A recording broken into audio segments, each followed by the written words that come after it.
பிஸ்மில்லாஹிர்ரஹ்மானிர்ரஹீம். Hi friends, அஸ்ஸலாமு அலைக்கும். Welcome to ions garden to kitchen vlog. இன்றைக்கி நம்ம என்ன வீடியோ பார்க்க போகிறோம்னா, காளான் கிரேவி தாங்க. காளான் வைத்து இவ்வளவு சுவையான கிரேவி செய்ய முடியுமான்னு தெரியாமல் இருக்கீங்களா? இன்று நான் காட்ட போகிற அந்த கிராமத்து ஸ்டைல் காளான் கிரேவி ஒரு முறை சாப்பிட்டா போதும், மறக்கவே முடியாதுங்க. இந்த ஒரு மசாலா சேர்த்தா போதும், காளான் கிரேவியோடைய சுவையே ரொம்ப மாறிடும். என்ன சீக்ரெட்டுன்னு தெரிஞ்சுக்க இந்த வீடியோவை முழுசாக பாருங்கள். மனம் வீசும் வறுத்து அரைத்த கிராமத்து ஸ்டைல் காளான் கிரேவி எப்படி செய்கிறதுன்னு தெரியலையா? வாங்க நாம் வீடியோவில் பார்க்கலாம். இப்போ ஃபஸ்ட்டு ஒரு கடாயை எடுத்துகிட்டு நம்ம இதுக்கு மசாலா ஆகும் ஃபஸ்ட்டு வறுத்து அரைக்கிறதுக்கு உண்டான மசாலாக்களை ரெடி பண்ணிக்கிடுவோம்.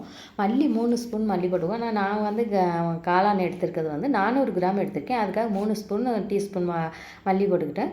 1.5 டீஸ்பூன் வந்து ஜீரகம், 1 ஸ்பூன் மிளகு, 1 ஸ்பூன் வந்து சோம்பு இதெல்லாம் போட்டுட்டு 8 மிளகாய் போட்டிருக்கேங்க. இதில் வரமிளகாய் 5 வரமிளகாயும் கலருக்காக 3 காஷ்மீரி மிளகாயும் போட்டிருக்கேன். மொத்தம் 8 மிளகாய் போட்டிருக்குறேங்க.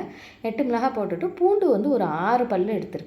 இதையும் எல்லாம் நல்லா வறுத்துருவோம். இந்த வறுக்கையில் வாசம் நல்லா அப்படி ஒரு வாசம் வருங்க. அந்த வாசம் வர்ற அளவுக்கு நல்லா வறுத்துறணும். இது நல்லா வாசம் வர்ற வரைக்கும் வறுத்துறணுங்க. இந்த காளானில் வந்து புரதச்சத்து அதிகமாக இருக்குது. ரொம்ப டயட்டில் இருக்கிறவங்களுக்குலாம் நல்ல ஒரு சூப்பரான சாய்ஸு இந்த காளான் சாப்பிட்றது. இந்த காளான் வந்து தொடர்ந்து சாப்பிட்டுக்கிட்டு இருக்கவங்க, டயட்டில் இருக்கவங்க நல்லாவே சாப்பிட்லாங்க. இது நல்லா வறுத்து வந்துருச்சு. இதை வறுத்து அப்படியே ஆற வச்சுருவோம். இங்கே பாருங்கள், நான் வந்து 2 பேக்கெட் வந்து காளான் எடுத்துருக்கிறேன். இது வந்து 400 கிராம், ஒரு பேக்கெட்டுக்கு 200 கிராம், 400 கிராம் நான் எடுத்திருக்கேன். அதே போல் 2 பெரிய வெங்காயம் வந்து சின்ன சின்ன ஸ்லைஸாக கட் பண்ணி வச்சுருக்கேன். அதே போல் ஒரு மீடியம் சைஸு தக்காளியும் 2 தக்காளி எடுத்து கட் பண்ணியிருக்கேன். இப்போ வாங்க காளான் வந்து தாளிக்கிறதுக்கு உண்டானதை பார்ப்போம். இப்போ அதே கடாயை வச்சுட்டு 2 ஸ்பூன் வந்து எண்ணெய், நம்ம அந்த கிரேவிக்கு தேவையான எண்ணெயை விட்டுப்போம். எண்ணெய் விட்டுட்டு ஒரு சின்ன கறி மசால் பட்டை, 2 ஏலக்காய், 2 கிராம்பு இதெல்லாம் போட்டு நல்லா பொரிய விட்டுருவோம். பொரிய விட்டுட்டு நல்லா பொரிஞ்சு வந்து அந்த பாருங்கள், ஏலக்காயெல்லாம் இப்போ நல்லா வெடிக்குது பாருங்கள் எண்ணெயில். இப்போ அந்த வெங்காயத்தையும் நல்லா போட்டு நம்ம ஒரு பொன்னிறமாகலாம் வர வேணாம், கண்ணாடி பக்குவம் வர்ற அளவுக்கு இப்போ வதக்கிடுவோம். வதக்கிட்டு இதுக்கு தேவையான அளவுக்கு நம்ம உப்பு போட்டுருவோம். ஏன்னா உப்பு போட்டோம்னா சீக்கிரமே வந்து எண்ணெய் அந்த வெங்காயம் வதங்கிடும். இந்த வெங்காயம் வதங்குற அளவுக்கு நல்லா வந்துட்டு கண்ணாடி பக்குவம் வந்த உடனே இங்கே பாருங்கள், நல்லா கண்ணாடி பக்குவம் வந்துடுச்சு பாருங்கள். இப்போ வந்து நம்ம கட் பண்ணி வச்சுருக்கோம்ல தக்காளி, அதையும் போட்டுப்போம். தக்காளி போட்டு நல்லா மசிய வேக விடணும். ஏன்னா நம்ம வந்து இப்போ வர்ற தக்காளியெல்லாம் வந்து எவ்வளோ தான் நம்ம வேக வச்சாலும் அப்படியே முழுசாக இருக்குது. நல்லா மசிய வேக வச்சிடும். கொஞ்சமாக மஞ்சள்தூள் போட்டுட்டு நல்லா மசிய வேக வச்சுருங்க. இந்த காளானில் வந்து ஆரஞ்சு பழத்தை விட 4 மடங்கு சத்து இருக்குது. ஆப்பிள் பழத்தை விட 12 மடங்கு இருக்குது. முட்டைக்கோஸை விட 2 மடங்கு புரதச்சத்தும் மருத்துவ குணங்களும் அதிகமாக நிரம்பி இருக்குதுங்க. இது 100 கிராம் காளானில் வந்து இப்போ பாருங்கள், எல்லாம் வதங்கினதுக்கப்புறம் நான் காளானையும் சேர்த்துட்டேன். காளானையும் சேர்த்து நல்லா வதக்கிக்கிறோம். நல்லா வதக்கிட்டு இந்த காளானுக்கு வந்து நம்ம தண்ணியே ஊற்றக்கூடாதுங்க. ஏன்னா இந்த காளானில் வந்து நீர் சத்து அதிகமாக இருக்கிறதுனால இதில் தண்ணி நம்ம சேர்க்கவே வேண்டியதில்லை.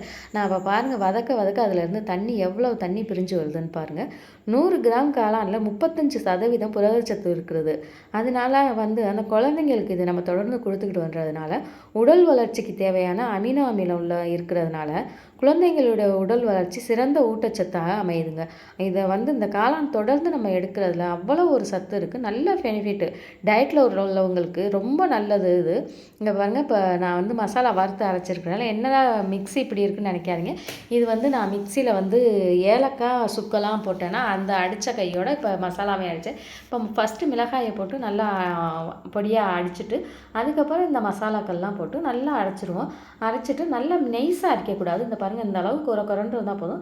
அதுக்காக ரொம்பவும் கொரண்டு வைக்காதீங்க. ஓரளவு கொரண்டு இருக்கிற அளவுக்கு அடித்து இப்போ எடுத்துகிட்டு வந்து இங்கே பாருங்கள், நல்லா அந்த பாருங்கள் எவ்வளவு தண்ணி இருக்குது பாருங்கள். நான் தண்ணியே விடலை, ஆனால் இந்த அளவுக்கு தண்ணி இருக்குது.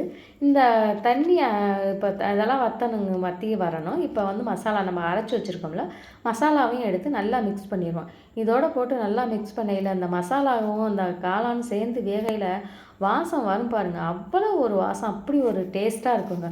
அந்த வாசம் தாங்க அந்த கிரேவிக்கு வந்து அந்த மசாலாவுடைய வாசம் தான் அவ்வளோ ஒரு டேஸ்ட்டு. இப்போ பாருங்கள், வெந்துட்டுருக்கட்டு நம்ம மூடி வச்சுருவோம். இப்போ நான் வந்து இப்போ வீட்டிலே தயாரிக்கிற மசாலாக்கள் தயாரிக்கிறேன்.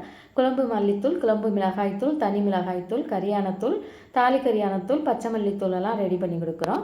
இட்லி பொடி, சாம்பார் பொடி, கருவேப்பிலை பொடி பூண்டு பொடியெல்லாம் ரெடி பண்ணி கொடுக்குறோங்க. அது மட்டும் இல்லாமல் நம்ம அரிசி வடகை கூழ் வடகை அதெல்லாம் ரெடி பண்ணி கொடுத்துட்ருக்கோம்.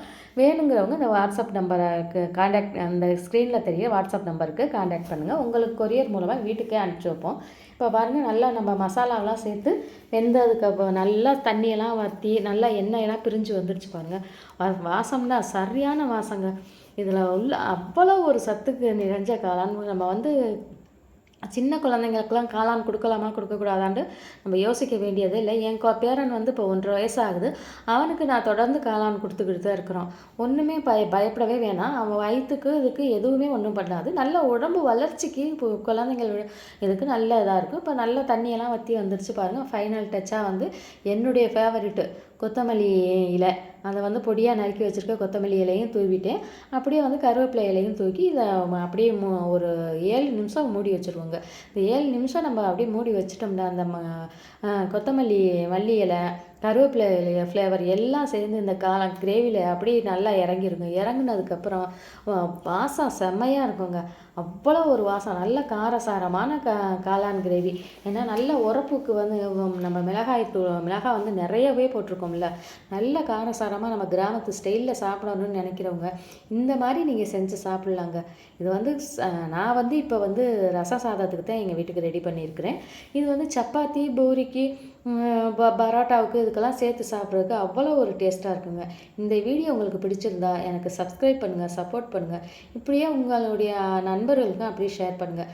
உங்கள் வீட்டில் காளான் வாங்கினா இதே போல் என்ன மாதிரி சமைப்பீங்க, என்ன மசாலாக்கள் சேர்ப்பீங்கிறத எனக்கு கமெண்ட் பாக்ஸில் சொல்லுங்கள். நானும் அதே போல் பார்த்து சமைச்சு பார்க்குறேன். இன்னொரு சூப்பரான வீடியோவில் சந்திக்கிறேன். Bye friends. அஸ்ஸலாமு அலைக்கும்.